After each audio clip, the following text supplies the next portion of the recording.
तो अभी एल्कीन की जो प्रॉपर्टीज पढ़नी है, हमें दो प्रॉपर्टीज पढ़नी है, एक कौन सी फिजिकल और दूसरी केमिकल।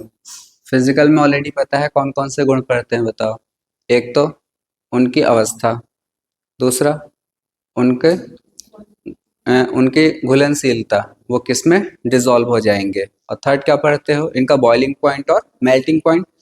तो इसमें हम तीन ही चीजें पढ़ते हैं। पहला इनका फिजिकल स्टेट, इनकी अवस्था क्या होती है, फिजिकल स्टेट। दूसरा क्या पढ़ते हैं हम इसमें, इनकी सॉल्युबिलिटी, इनकी घुलनशीलता। और तीसरा क्या पढ़ते हैं, बॉइलिंग पॉइंट। तो देखो सिंपल है, इसमें कुछ ज्यादा याद नहीं रखना है।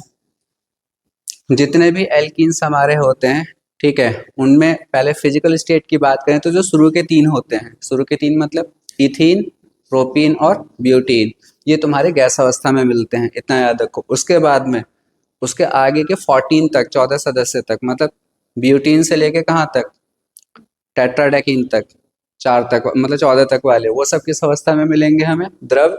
और 14 से ज्यादा कार्बन अगर होंगे, 15, 16, 17, तो वो सब कौन सी अवस्था में मिलेंगे, ठोस। ठीक है, तो शुरू के तीन कौन सी अवस्था में मिल रहे हैं, गैस। बाकी 14 तक, 4 से 14 तक द्रव्य, और बाकी 14 से आगे जितने भी होंगे सब ठोस। तो पहला ये हो गया। दूसरा देखो, इन्होंने पूछा है कि अगर अब मैं बात करता हूँ सॉल्युबिलिटी की, तो जाहिर सी बात है ये पानी में तो नहीं घुलेगा, पोलर वाले में ये नहीं घुलते, ये किस में घुलते हैं, नॉन पोलर में। जैसे बेंजीन है, टॉलिन है, इन सब में ये घुल जाएंगे, ईथर में विलय हो जाएंगे। और जैसे जैसे उसके बाद में क्या है, बॉइलिंग पॉइंट। तो सॉल्युबिलिटी में समझ में आ गया, घुलेंगे किस में, वाटर में घुलेंगे, नहीं घुलेंगे, नहीं। ठीक है, क्योंकि वाटर कैसा होता है, पोलर, और ये खुद कैसे होते हैं, तो नॉन पोलर वाले नॉन पोलर में घुलेंगे, मतलब बेंजीन में घुलेंगे, ये टॉलिन में घुलेंगे, ईथर में घुलेंगे। ठीक है, उसके बाद में नेक्स्ट बस इतना याद रखना है कि बॉइलिंग पॉइंट का कुछ ऐसा ट्रेंड नहीं होता है। जैसे जैसे कार्बन की संख्या बढ़ेगी, जैसे 2 कार्बन का एल्कीन ले लो, फिर 3 वाला एल्कीन ले लो, तो किसका बॉइलिंग पॉइंट ज्यादा होगा, 3 वाले का, क्योंकि साइज बढ़ने से वैन डर वाल फोर्स का जो आकर्षण बल होता है वो बढ़ता है, चौथे वाले का और ज्यादा होगा। तो सिंपल है, जैसे जैसे कार्बन की श्रृंखला बढ़ेगी वैसे वैसे इनका क्या बढ़ता है, बॉइलिंग पॉइंट। इससे ज्यादा और कुछ याद रखने की जरूरत नहीं है। तो फिजिकल प्रॉपर्टीज में भौतिक गुण में सिर्फ इतना ही याद रखो। पहला, 3 कार्बन तक कौन सी अवस्था में, गैस। 4 से लेकर 14 तक कौन सी अवस्था में, द्रव। और 15 और उससे आगे के सारे सॉलिड, पानी में नहीं घुलेंगे। ठीक है, और लास्ट वाला टॉपिक क्या याद रखो कि जैसे जैसे कार्बन का नंबर बढ़ेगा वैसे वैसे इनका क्या बढ़ेगा, बॉइलिंग पॉइंट, क्वथनांक। अब आते हैं मेन जो टॉपिक हमारा है, जहां से सबसे ज्यादा क्वेश्चंस पूछे जाएंगे, वो है, देखो पहली वाली रिएक्शन तो ऑलरेडी हम पढ़ कर आए हैं। क्या कह रहे हैं ये, हाइड्रोजन का एडिशन, किसका जुड़ना, संयोजन का मतलब क्या होता है, किसी का जुड़ना। तो डाई हाइड्रोजन का संयोजन मतलब एल्कीन में हम क्या जोड़ने जा रहे हैं, डाई हाइड्रोजन। तो ये तो ऑलरेडी हम पढ़ कर आए हैं।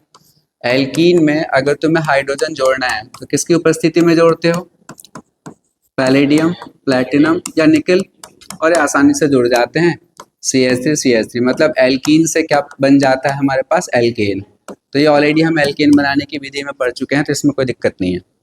तो सेकेंड रिएक्शन है, जो नेक्स्ट रिएक्शन है वो समझो, वो इंपॉर्टेंट है और यहीं से एग्जाम में क्वेश्चन पूछे जाएंगे। HX, इनका जुड़ना, किसका, HX। अब X क्या होता है, हेलोजन। ठीक है, तो इसका मतलब कोई भी अगर एल्कीन है, मान लो इथीन है, और मैं तुमसे कह रहा हूं कि इसमें तुम्हें HX जोड़ना है, HX। अभी हम देखेंगे कि HX क्या है, कुछ भी हो सकता है, Br ले लो, Cl ले लो। तो कैसे जोड़ोगे, जाहिर सी बात है, H पे चार्ज क्या होता है प्लस, X पे क्या होता है, तो तुम इसमें भी प्लस माइनस कर लो। ये हम पहले ही पढ़ कर आए हैं, कौन सा इफेक्ट होता है ये, इलेक्ट्रोमैग्नेटिक इफेक्ट। ठीक है, ये पढ़कर आए हैं। तो अभी तो इसमें तुम किसी भी कार्बन को प्लस दे सकते हो और दूसरे वाले को, इसमें कोई दिक्कत नहीं है। क्यों, इस एल्कीन के इधर और इधर एक ही जैसी चीज है, मतलब CH2 है, ये सिमेट्रिकल एल्कीन है। तो जिस पे तुमने प्लस दिया है उसको कौन सा पार्ट दोगे, और जिस पे माइनस है उसको प्लस। तो तुम देखो इस CH2 के साथ कौन आके जुड़ गया, डबल की जगह क्या बॉन्ड हो जाएगा, सिंगल, और इस CH2 के साथ H, तो क्या बन गया, मतलब हेलो इथेन। ठीक है, इथीन में हमने HX जोड़ा तो हेलो इथेन। अब एक रिएक्शन से समझते हैं, ये तो सिंपल रिएक्शन थी। अब मैं अगर तुमसे कहता हूं कि इसमें तुम HBr जोड़ो, क्या जोड़ो, तो तुम्हारी मर्जी है, तुमने इस पे प्लस माइनस किया, तुम इसको प्लस और इसको क्या कर सकते हो, कोई दिक्कत नहीं है, प्लस माइनस। तो अब हम क्या करेंगे, इस CH2 को क्या देंगे, इस H को, तो क्या बन गया CH3, डबल की जगह सिंगल, और इस CH2 को क्या दोगे Br, क्या बन गया ब्रोमो इथेन। यहां तक कोई दिक्कत नहीं आती है। दिक्कत कब आएगी, अब आएगी दिक्कत, कब, जब मैं तुमसे कहूंगा कि तुम प्रोपीन में, किसमें, प्रोपीन में क्या जोड़ो, HBr। क्यों दिक्कत आएगी, अब तक तुम डबल बॉन्ड को तोड़ रहे थे ना प्लस माइनस में, तुम किसी को भी क्या दे रहे थे प्लस और दूसरे वाले को। अब हम ऐसा नहीं कर सकते, मान लो मैं इसको क्या करता हूं प्लस और इसको, क्योंकि भी डबल बॉन्ड जिनके बीच में है उन्हीं को तोड़ के हम प्लस माइनस दिखाते हैं। दूसरा तरीका किसी बच्चे के दिमाग में आ सकता है कि सर ऐसे क्यों कर रहे हो, इसको क्या दे दो और इसको क्या दो आप, तो मैं कैसे समझाऊंगा कि कौन सी वाली चीज इसमें सही है, ये एग्जैक्टली यहाँ पे मार्कोनिकॉव रूल आता है। लेकिन मार्कोनिकॉव रूल काम किस पे करता है, ये जो रूल है मार्कोनिकॉव रूल, रूल तो चलो जो भी है, लेकिन वो काम इसी पे करेगा कि प्लस माइनस जो तुमने बनाया है ये कौन सा सही है, ऊपर वाला सही है, नीचे वाला प्लस माइनस सही है, बताओ। रूल जैसी कोई चीज नहीं होती है, मार्कोनिकॉव ने भी करके देखा होगा, जो चीज सही हुई होगी उसके बेसिस पे उन्होंने एक डेफिनेशन बना दी, तो वो तुम खुद भी कर सकते हो। देखो ऊपर वाले को देखते हैं हम, जिस इस कार्बन को तुमने क्या दिया है प्लस, ये कैसा कार्बन है 2 डिग्री का, कैसे, इस कार्बन से 2 कार्बन जुड़े हैं, और एक बार तुम प्लस इसको दे रहे हो, ये कैसा कार्बन है, तुमसे प्लस वाले को देखो, माइनस वाले को देखो ही मत। तो तुम्हारे पास 2 तरीके हैं, तुम एक 2 डिग्री वाले कार्बन पे प्लस लगा सकते हो और एक बार 1 डिग्री वाले पे। और हम पढ़कर आए हैं कि कार्बोधनायन जो होता है, जो कार्बोकैटायन होता है, वो सबसे ज्यादा स्थायी कौन सा होता है, फिर दिक्कत ही खत्म हो गई, इस पे प्लस नहीं आएगा 1 डिग्री पे, क्योंकि 2 डिग्री पे प्लस का होना ज्यादा स्टेबल होता है। दैट मीन्स नीचे वाला सही नहीं है, ये गलत है, ऊपर वाला सही है, मतलब बीच वाले कार्बन पे क्या आएगा प्लस, और इस पे क्या, मैं इस पे माइनस प्लस, इस पे माइनस, इस पे प्लस कर सकता हूँ, नहीं, यहाँ पर नहीं कर सकते, पहले कर सकते थे, क्योंकि यहाँ की कंडीशन बिल्कुल अलग है। अब तुम्हें इसका तो पता है ना, प्लस इसका, तो ये माइनस इसके साथ आके जुड़ेगा बस, और ये इसको ले लेगा, तो क्या बनेगा देखो CH3 CH Br और CH3, क्या बना 2 ब्रोमोप्रोपेन, 1 ब्रोमोप्रोपेन नहीं बनेगा, 2 ब्रोमोप्रोपेन। अब यहीं से ये रूल बन गया। मार्कोनिकॉव एक साइंटिस्ट थे, उन्होंने रूल बोला या रूल दिया, क्या था देखो, ये लिखा है यहाँ पे, मार्कोनिकॉव के नियम से हम जोड़ते हैं। मार्कोनिकॉव का नियम बस ये कहता है, देखो ये, इस नियम के अनुसार योज्य वह अभिकर्मक जिसका संकलन हो रहा है का अधिक ऋणात्मक भाग उस कार्बन पर संयुक्त होगा जिस पर हाइड्रोजन परमाणुओं की संख्या क्या होगी, कम होगी। ये इतनी बड़ी कहानी इन्होंने लिखी है, कुल मिला के समझना क्या है, इन्होंने ये कहा है कि जो तुम्हारे पास एल्कीन है, ठीक है, उसमें जो भी तुम जोड़ने जा रहे हो, जो भी तुम जोड़ने जा रहे हो, मान लो इसको जोड़ रहे हैं हम, विद्युत ऋणात्मक वाले पार्ट को ये पहले जोड़ रहे हैं, मतलब माइनस वाले को, तो ये माइनस वाला पार्ट किस कार्बन के साथ जाके जुड़ेगा, उस कार्बन के साथ डबल बॉन्ड वाले उस कार्बन के साथ जिसके पास हाइड्रोजन की संख्या कम है, क्या है, निगेटिव पार्ट, ऋणात्मक पार्ट एल्कीन के कौन से कार्बन पे जाके जुड़ेगा, जिसके पास हाइड्रोजन कम है। तो तुम देखो इसके पास एक हाइड्रोजन है, इसके पास, इसी पे तो कम है ना, तो माइनस वाला पार्ट इस पे जुड़ेगा, तो फिर इसके ऊपर प्लस जुड़ेगा। वही वैसे तो हमने किया है, इन्होंने इसे क्या कहते हैं, एक नियम बना दिया। हमें अगर नियम नहीं भी पता है, हमें सिर्फ ये पता है कि कार्बोकैटायन कौन सा स्थायी होता है, तब भी हम इस रिएक्शन को आराम से कर सकते हैं। चलो एक रिएक्शन और करके देखते हैं, CH3 C double bond CH3। अब यहाँ पे तो बहुत कंफ्यूज हो जाओगे, देखो कैसे, मार्कोनिकॉव के नियम को हम मानते हैं, ठीक है, क्या कहा था उन्होंने, माइनस वाला हिस्सा उस कार्बन पे आके जुड़ेगा, डबल बॉन्ड वाले कार्बन पे, इन कार्बन को देखना ही नहीं है, सिर्फ इन 2 कार्बन को, तो डबल बॉन्ड वाले उस कार्बन पे आके जुड़ेगा जिसके पास में हाइड्रोजन की संख्या। अब तुम देखोगे सर इसको देख लेते हैं और इसको देख लेते हैं, अब तुम कहोगे सर इस पे तो हाइड्रोजन ही नहीं है, नहीं है ना, तो कम ही तो माना जाएगा। कहीं कोई बच्चा इसे देख ले इस पे 1 है, तो इस पे माइनस वाला पार्ट आके जुड़ेगा, इस पे प्लस, ठीक है, तो इसके ऊपर कौन जाके जुड़ जाएगा, माइनस। और नहीं तो तुम प्लस माइनस करके देख लो भाई, या तो मैं इस पे प्लस दिखा सकता हूँ इस पे, या फिर मैं इस पे माइनस और इस पे।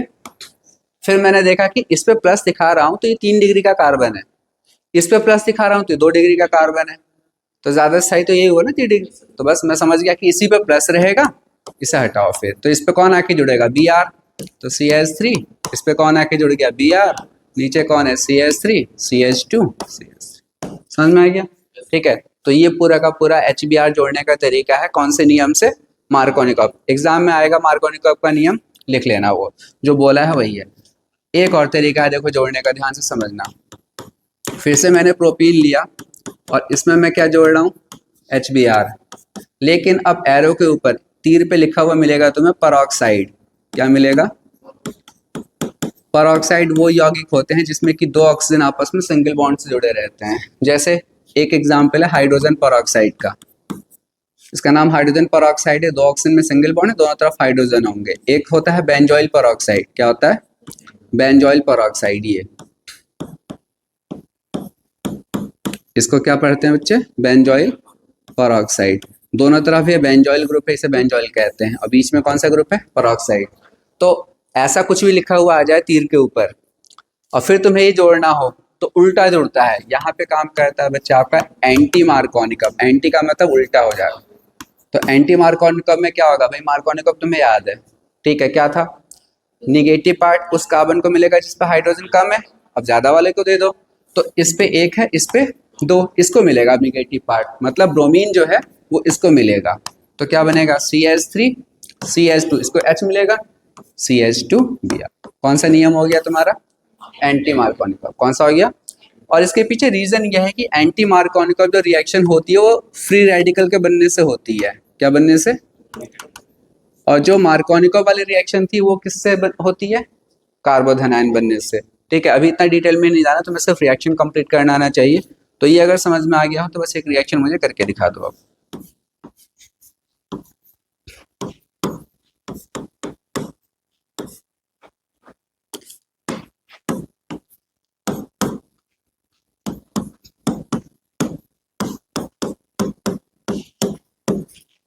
ये नीट के पेपर में आया था लास्ट से लास्ट ईयर, करो।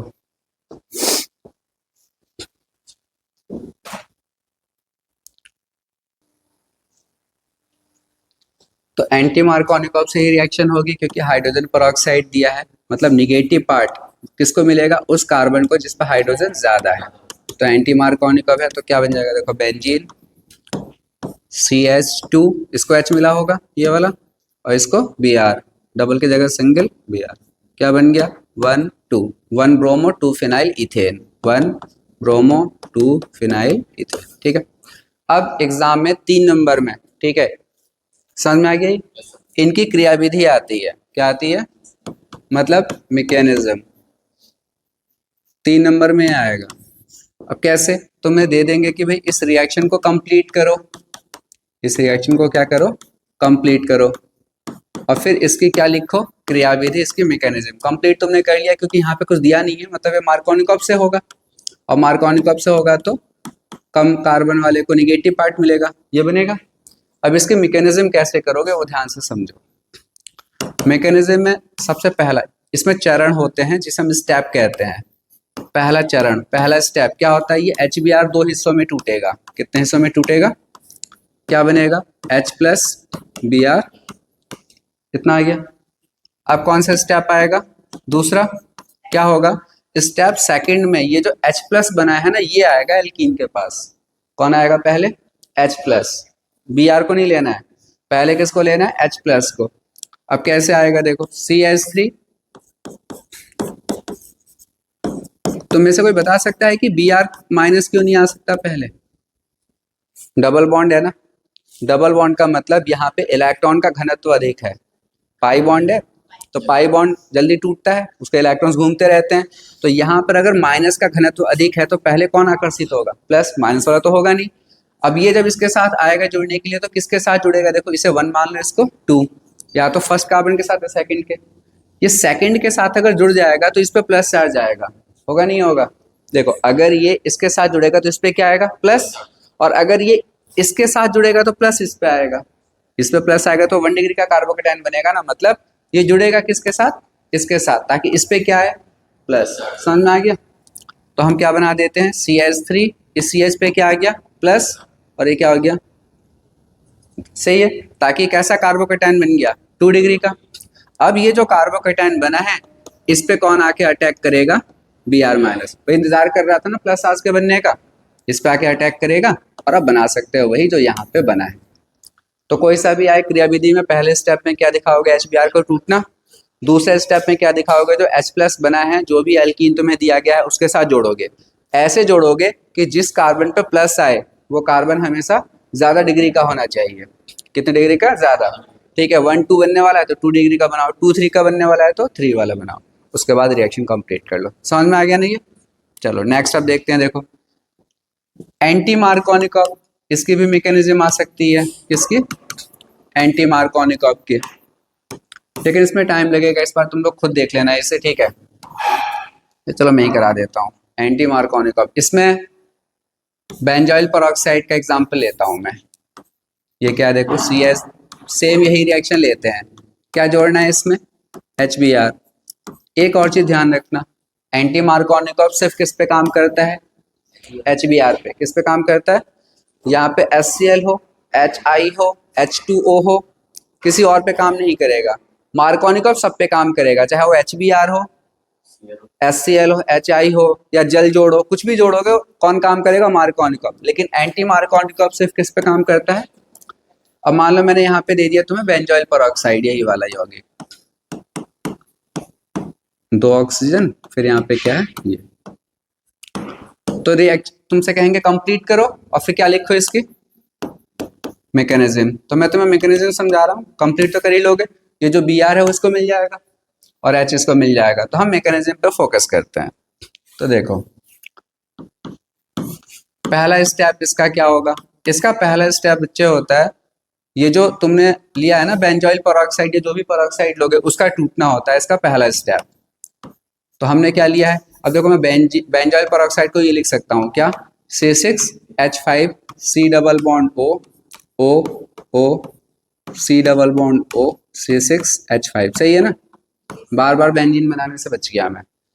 होता ही है कि जब रिएक्शन होती है तो बेंजाइल पेरोक्साइड के जो पेरोक्साइड वाला बॉन्ड है जिसमें कि 2 इलेक्ट्रॉन्स होंगे, ठीक है, 2 इलेक्ट्रॉन्स तो इस बॉन्ड में भी होंगे, तो ये इलेक्ट्रॉन इसको मिल जाता है और ये इसको मिल जाता है, बिल्कुल बीच में से टूटा, ठीक है, ये वाला बॉन्ड कौन सा, पेरोक्साइड का। तो देखो क्या बनेगा, 2 बार C6H5 ऐसे रहेगा, COO, एक इलेक्ट्रॉन आ गया, कौन सा, ये जो टूट के मिला है।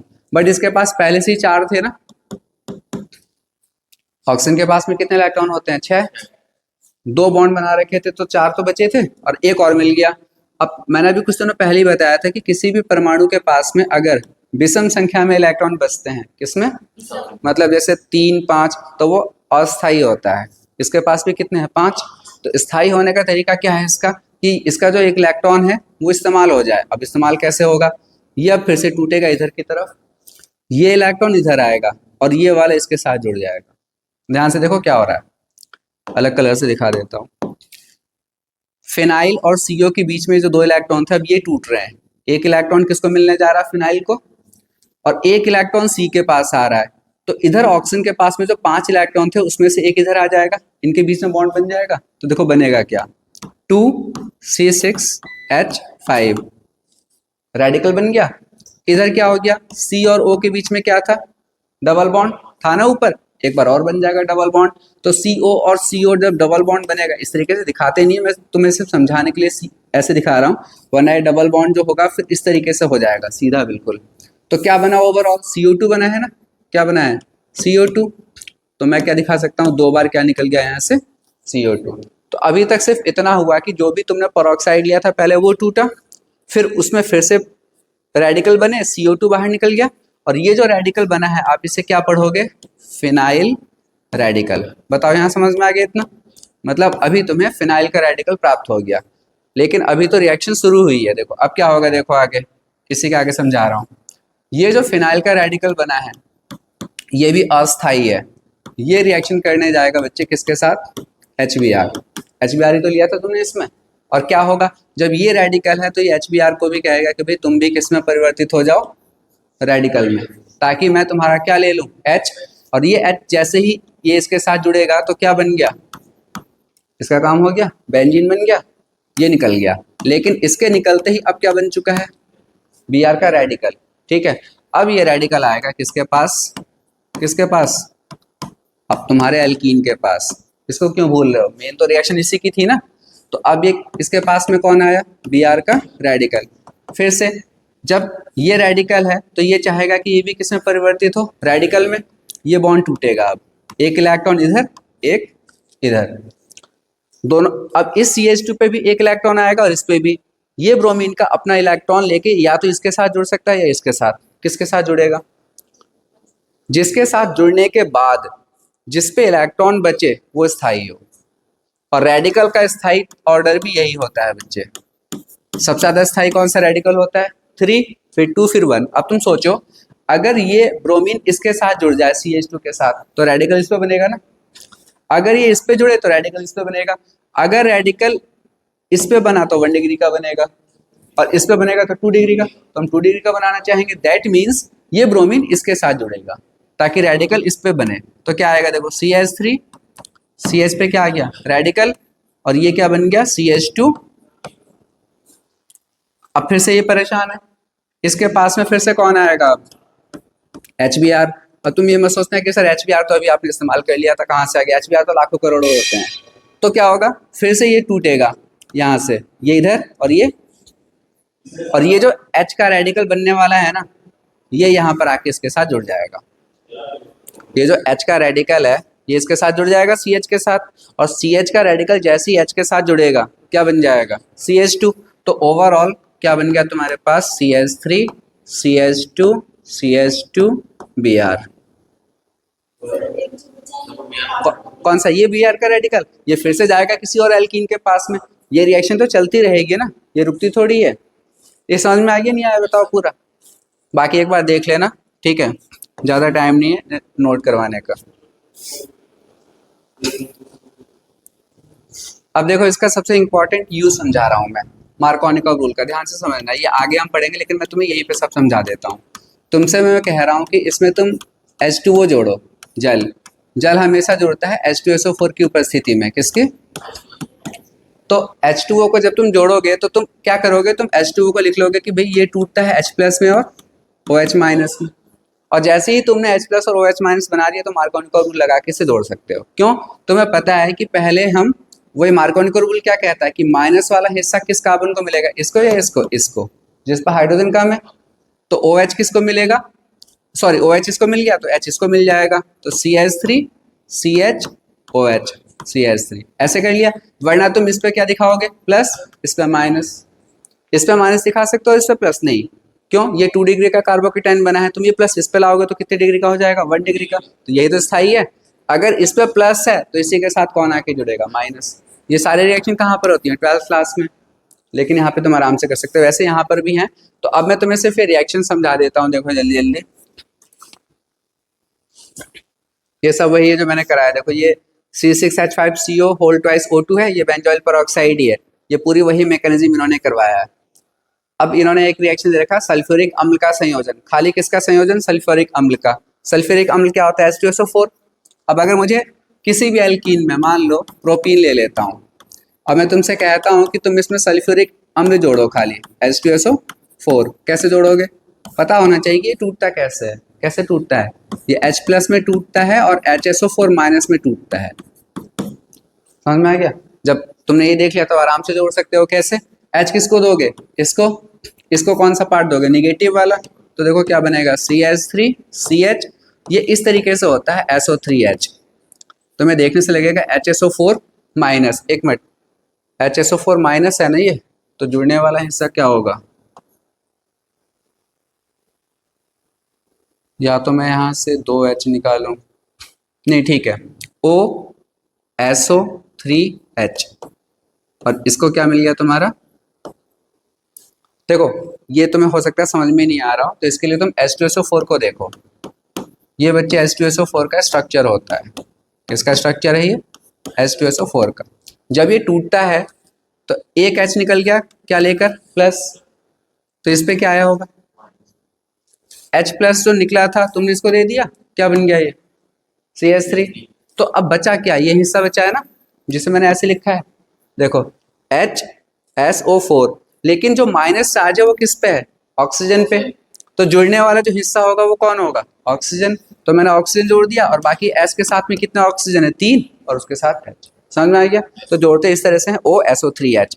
अब तुम्हें कोई भी रिएक्शन एग्जाम में आ जाए, मान लो मैं तुम्हें ये दे देता हूँ benzene CH double bond CH2, और आता है कि इसमें सल्फ्यूरिक अम्ल जोड़ो, कैसे जोड़ोगे, तुम्हें पता है कि ये H बनेगा और ये HSO4 माइनस बनेगा, इस पे क्या दिखाओगे प्लस, इस पे माइनस, क्योंकि 2 डिग्री वाला।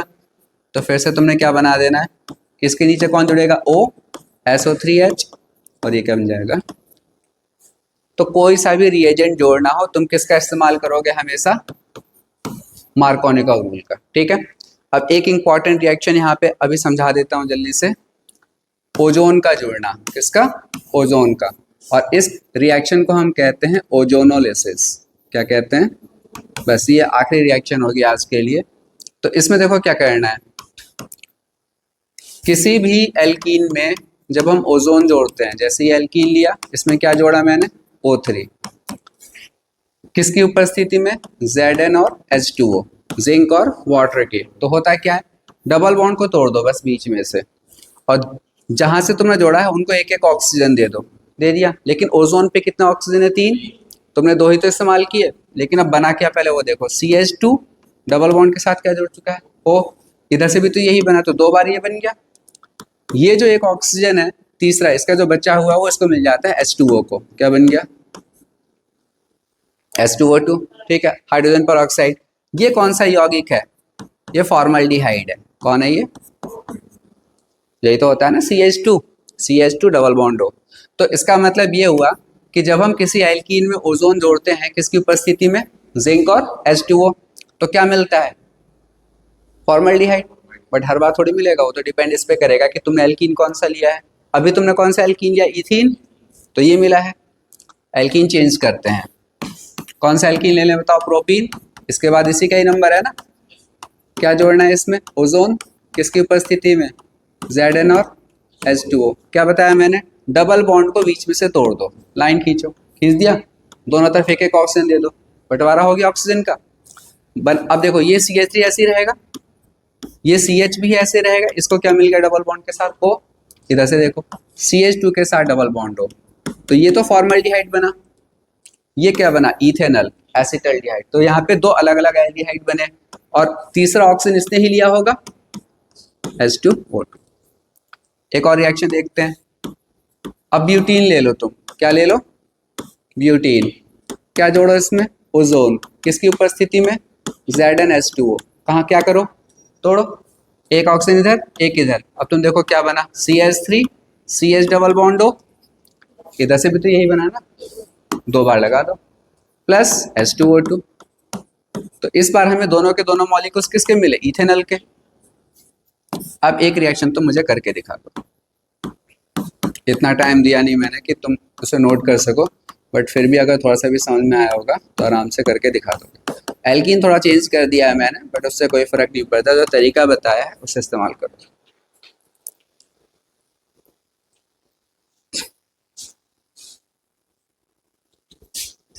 तो यहाँ पे जो हमने एल्कीन लिया है इसमें ब्रांचिंग है, नीचे है ना CH3, क्या नाम होगा इसका एल्कीन का, पहले 2 मिथाइल ब्यूटीन, यहाँ से ब्रेक किया, एक ऑक्सीजन इधर एक इधर, तो देखो बनेगा क्या, CH3 C double bond O CH3, और ये तो कीटोन हो गया ना, 2 कार्बन के बीच में CO ग्रुप, तो ये कौन सा कीटोन है, प्रोपेनॉन। क्या नाम है इसका, सामान्य नाम या कॉमन नेम क्या है, एसीटोन। क्या नाम है इसका। और दूसरा क्या बना, CH3 CHO, 2 कार्बन वाला एल्डिहाइड, ठीक है, इथेन अल। बाहर क्या निकला होगा, H2O2। क्लियर है।